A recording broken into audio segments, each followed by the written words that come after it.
अस्सलामुअलैकुम फ्रेंड्स, क्या हाल है। उम्मीद है आप खैरियत से होंगे। हाजिर हैं आपके पास एडोब फ़ोटोशॉप CC 2015 की एक और नई क्लास के साथ। ये ट्यूटोरियल आपके लिए सीखना बहुत मुफीदमंद साबित होगा, क्योंकि आज का जो दौर है या आने वाला दौर है वो ऑनलाइन अर्निंग का है। और ये सॉफ्टवेयर सीख के आप ऑनलाइन भी अर्निंग कर सकते हैं और ऑफलाइन भी। ऑनलाइन अर्निंग आप ऐसे कर सकते हैं कि आप किसी भी फ्रीलांस की वेबसाइट पर जाके अपनी कोई भी गिग वहाँ पे क्रिएट करें और वहाँ पे लगा दें कि हम आपके लिए डिज़ाइनिंग कर सकते हैं, पैनाफ्लेक्स बना सकते हैं, विजिटिंग कार्ड बना सकते हैं। तो ये तमाम चीज़ें इस सॉफ्टवेयर में आप बहुत ही आसानी से बना सकते हैं। और उसके अलावा अगर आप ऑफ़लाइन अर्निंग करना चाहते हैं तो उसका तरीका ये है कि आजकल अगर किसी भी बंदे ने छोटा सा ठेला भी लगाना है, चिप्स का, जूस का या किसी भी चीज़ का, तो उसके लिए उस बंदे को पैनाफ्लेक्स चाहिए या कोई बड़ा सा बैनर चाहिए या उसने अपना विजिटिंग कार्ड छपवाना है। तो ये तमाम की तमाम चीज़ें इस सॉफ्टवेयर में बड़ी आसानी से बनाई जाती है। तो चलिए आज की क्लास शुरू करते हैं। मैं मिलता हूँ आपको वीडियो के एंड में। तो हम आ चुके हैं अपनी लैपटॉप की स्क्रीन पर।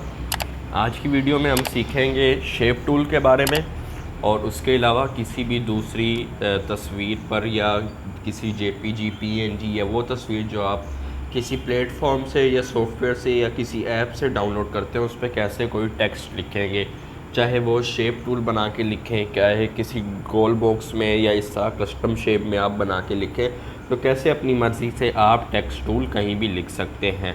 बजाय इसके कि आप इन पेज से कॉपी करके लाएं, आप पहले किसी और ऐसे सॉफ्टवेयर में लिखें जो सिर्फ टाइपिंग के लिए हो, वहाँ से आप उसकी EPS बनाएं, PST बनाएं या फिर PDF बनाकर यहाँ पे लाएं। इसकी बजाय आपको गूगल ख़ुद ये एक सहूलत दे रहा है कि जिसके ज़रिए आप ख़ुद ही यहाँ पर टेक्स्ट लिख सकते हैं, चाहे वो उर्दू हो, इंग्लिश हो या इस तरह की आप और अगर वीडियोस डाउनलोड कर लें या वीडियोस नहीं, माफ़ कीजिएगा, आप अपनी लैंग्वेजेस डाउनलोड कर लें। मिसाल के तौर पे अगर हम यहाँ पर आएँ तो इस वक्त हमारे पास उर्दू और इंग्लिश जो लैंग्वेज है वो डाउनलोड है। इसके अलावा आप और लैंग्वेज डाउनलोड कर सकते हैं।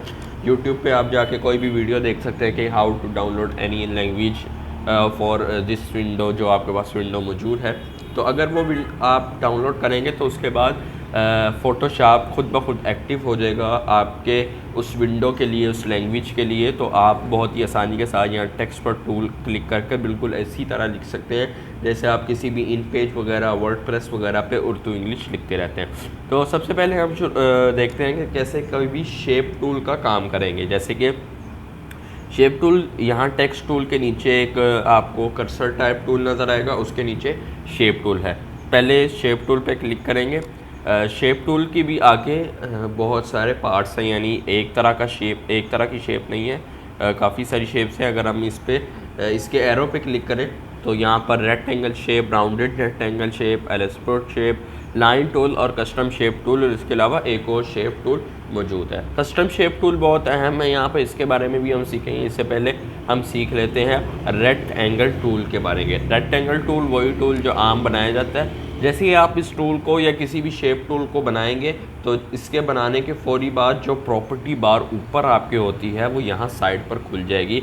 इसको आप अलग भी कर सकते हैं और दोबारा भी यहाँ से खोल सकते हैं इस शेप टूल को सिलेक्ट करने के बाद। इससे पहले हम यहाँ पर अपने बैकग्राउंड को अनलॉक कर लेते हैं। अब शेप टूल के बारे में आते हैं। तो शेप टूल को अगर हम सिलेक्ट करें और इसकी प्रॉपर्टी बार में यहाँ से खोलें तो देखिए शेप टूल की यहाँ पर विड्थ मौजूद है, हाइट मौजूद है, कितने यार्ड चाहिए वाई से मुराद, और इसकी कौन सा अंदर वाला रंग होना चाहिए, स्ट्रोक किस रंग का होना चाहिए, इसके कितने पॉइंट्स होने चाहिए, स्ट्रोक के लाइन कैसी होनी चाहिए। मिसाल के तौर पे यहाँ पे आपको ये लाइंस नज़र आ रही होगी, किस तरह का इसकी लाइन होनी चाहिए, कितने पिक्सल्स पे होना चाहिए। और अगर इसको आप इस तरह करना चाहें तो ये और टूल्स भी मौजूद हैं यहाँ पर जो बहुत ही आसानी के साथ आप यूज़ कर सकते हैं। उसके बाद अगर हम इसके अलावा किसी शेप टूल पर आएँ, मिसाल के तौर पे इस रेक्टेंगल शेप को हम डिलीट कर देते हैं।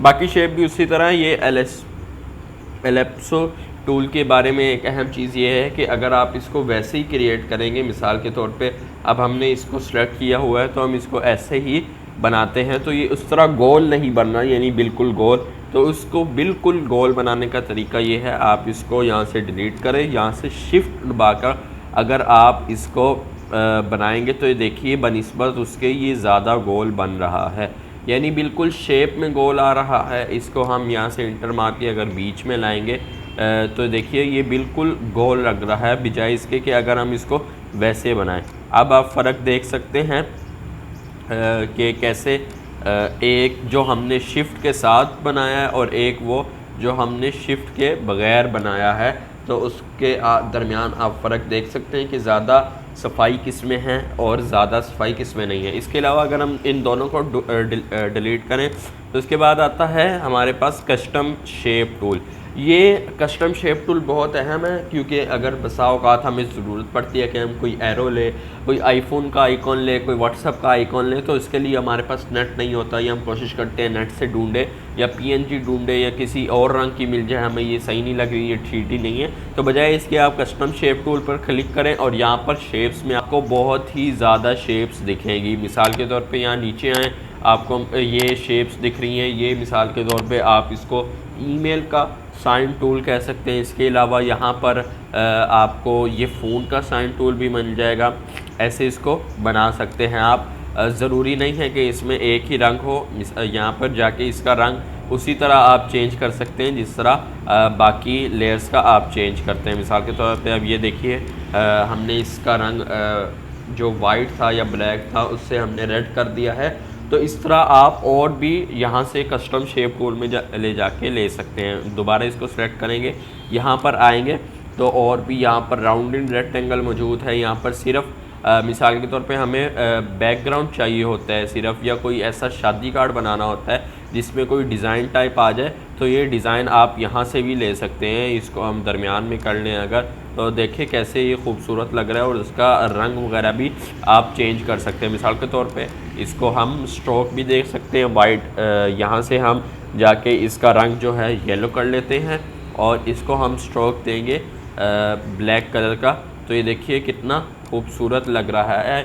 इस तरह आप कस्टम शेप टूल से अपनी मर्ज़ी के किसी भी तरह, मिसाल के तौर पे खूबसूरती लाने के लिए उस फ़ोटोग्राफ़ी में या उस एडिटिंग में आप शेप टूल को इस्तेमाल कर सकते हैं। तो आज की वीडियो में हमने सीखा कि कैसे आप शेप टूल का इस्तेमाल या टूल्स का इस्तेमाल कर सकते हैं। प्रॉपर्टी बार कैसे आप शेप टूल की अपने पास से ख़ुद बना सकते हैं। ये थी हमारी आज की वीडियो। उम्मीद है आपको पसंद आई होगी। अगर पसंद आई है तो लाइक करें, दोस्तों के साथ ज़्यादा से ज़्यादा शेयर करें और इस चैनल को सब्सक्राइब करें। मिलते हैं अगली वीडियो में, तब तक के लिए अल्लाह हाफिज़।